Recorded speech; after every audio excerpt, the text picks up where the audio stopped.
വെളിച്ചത്ത് ഒറ്റയ്ക്ക് നടക്കുന്നതിനേക്കാളും നല്ലത് ഇരുട്ടത്ത് ഒരു സുഹൃത്തുമൊത്ത് നടക്കുന്നതാണ്. Walking with a friend in darkness is better than walking alone in the light. സൗഹൃദത്തെക്കുറിച്ച് അല്ലെങ്കിൽ സ്നേഹത്തെക്കുറിച്ച് ഒക്കെയുള്ള ചിന്തകളിൽ ഹെലൻ കെല്ലർ പങ്കുവച്ചതാണ്. മനുഷ്യൻ സൃഷ്ടിക്കപ്പെട്ടിരിക്കുന്നത് ഒരു സമൂഹത്തിൽ ജീവിക്കാൻ വേണ്ടിയിട്ടാണ്. അവനൊരു സമൂഹ ജീവിയാണ്.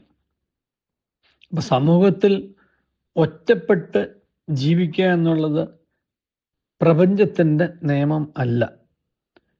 സൃഷ്ടാവ് അത് ആഗ്രഹിക്കുന്നുമില്ല. അതുകൊണ്ട് തന്നെ മനുഷ്യൻ്റെ ജീവിതം മുന്നോട്ട് കൊണ്ടുപോകുന്നത് എപ്പോഴും സൗഹൃദങ്ങളിലാണ്. ഒരുപാട് സൗഹൃദങ്ങൾ നമുക്ക് ലോകത്ത് കാണാൻ കഴിയും. ബന്ധങ്ങളുടെ സൗഹൃദം,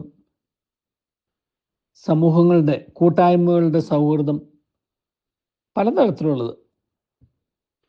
കുടുംബത്തിൻ്റെ സൗഹൃദം, ബന്ധുജനങ്ങൾക്കിടയിലുള്ള സൗഹൃദം, ഒരുപാട് തരത്തിലുള്ള സൗഹൃദങ്ങളുണ്ട്. ഈ സൗഹൃദങ്ങളാണ് മനുഷ്യൻ്റെ ജീവിതത്തിൽ ഒരുപാട് ഉൾക്കാഴ്ചകൾ നൽകുന്നത്. താൻ ഒറ്റപ്പെട്ടവനല്ല എന്നുള്ള തിരിച്ചറിവ് ഉണ്ടാക്കി കൊടുക്കുന്നതും, ഈ ലോകത്ത് എന്നെ മനസ്സിലാക്കാൻ ആരെങ്കിലൊക്കെ ഉണ്ട് എന്നുള്ള തിരിച്ചറിവും, എനിക്ക് വഴി തെറ്റിയാൽ തിരിച്ചു കൊണ്ടുവരുവാൻ ആരെങ്കിലും ഉണ്ട് എന്നുള്ള തിരിച്ചറിവും, വഴി തെറ്റാതിരിക്കാൻ എൻ്റെ കൂടെ നടക്കാൻ ആരെങ്കിലും ഉണ്ട് എന്നുള്ള തിരിച്ചറിവും, എൻ്റെ കൂടെ നടന്ന് എന്നെ പ്രോത്സാഹിപ്പിക്കാനും മുന്നോട്ട് കൊണ്ടുപോകാനും ആരെങ്കിലുമൊക്കെ ഉണ്ടെന്നുള്ള തിരിച്ചറിവും, ഇതെല്ലാം മനുഷ്യ ജീവിതത്തിൻ്റെ സ്വാഭാവിക നിയമങ്ങളാണ്. ഈ സൗഹൃദങ്ങൾക്ക് മറ്റ് കൊളുത്തുകൾ, മോട്ടീവ് അല്ലെങ്കിൽ സ്വാർത്ഥ ഇഷ്ടങ്ങൾ ഒന്നും ഇല്ലാതിരിക്കുമ്പോഴാണ് സൗഹൃദം ഏറ്റവും നിർമ്മലമാകുന്നത്. ഒന്നും പ്രതീക്ഷിക്കാതെയും ഒന്നും ആഗ്രഹിക്കാതെയും ഒന്നും ഡിമാൻഡ് ചെയ്യാതെയും നമുക്കിങ്ങനെ പരസ്പരം മനുഷ്യനെ സ്നേഹിക്കാൻ കഴിയണം. കാരണം അങ്ങനെയാണ് സൃഷ്ടാവ് അവനെ സ്നേഹിച്ചതും സ്നേഹിക്കുന്നതും. ആ സ്നേഹം തന്നെയാണ് മനുഷ്യർക്കിടയിലേക്ക് പകരേണ്ടത്. അപ്പം അങ്ങനെയുള്ള ഒരു സ്നേഹത്തെ സംബന്ധിച്ച് ഹെലൻ കെല്ലറുടെ ഒരു അഭിപ്രായം പറയുന്നത്, ഒരു പൂന്തോട്ടത്തിൽ ഒരു നല്ല റോസാ ചെടിയെ ഞാനൊരു പക്ഷേ സ്പർശിച്ചോ ദർശിച്ചോ മനസ്സിലാക്കുന്നില്ലായിരിക്കും. പക്ഷെ അതിൻ്റെ അതിൻ്റെ സുഗന്ധം തരുന്ന ഒരു സന്തോഷമുണ്ട്. ആ സുഗന്ധം തരുന്ന സന്തോഷം അന്ധയായ എനിക്കും ബധിരയായ എനിക്കും, ഇത് രണ്ടും ഇല്ലാതെ കേൾവിയും കാഴ്ചയും ഉള്ള ഒരാൾക്ക് നൽകുന്ന സന്തോഷവും ഒന്ന് തന്നെയാണ്. Delight is the same. സന്തോഷം ഒന്ന് തന്നെ. കാരണം ആത്യന്തികമായിട്ട് സന്തോഷം മനസ്സിലാണ്.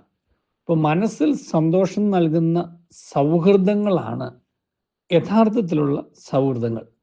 ആ സൗഹൃദത്തിൻ്റെ സാന്നിധ്യവും സാമീപ്യമൊക്കെയാണ് മനുഷ്യൻ എപ്പോഴും ആഗ്രഹിക്കുക. അങ്ങനെയുള്ള സൗഹൃദങ്ങളാണ് ജീവിതത്തിൽ മുന്നോട്ട് കൊണ്ടുപോവുക. പ്രത്യേകിച്ച് ദാമ്പത്യത്തിൽ ഒരു സൗഹൃദത്തെക്കുറിച്ച്, ദാമ്പത്യം എന്നുള്ളത് സൗഹൃദത്തിൻ്റെ ഒരു പാരമ്യമാണ്.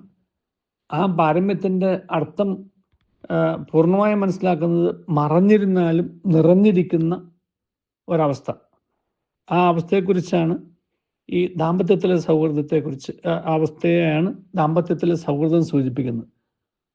അങ്ങനെയുള്ള ഒരു അവസ്ഥ ഉണ്ടാകുമ്പോൾ അവിടെ ഒരിക്കലും അവിശ്വസ്തത ഉണ്ടാവില്ല. കാരണം ഒരു നിറവ് മനസ്സിലുണ്ട്.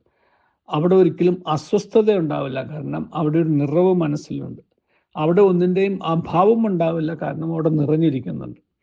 അപ്രകാരമുള്ള ഒരു മറഞ്ഞിരുന്നാലും നിറഞ്ഞിരിക്കുന്ന തരത്തിലുള്ള ആ ഒരു വിശ്വാസമുള്ള, വിശ്വസ്തതയുള്ള സൗഹൃദങ്ങൾ നമ്മെ മുന്നോട്ട് നയിക്കട്ടെ.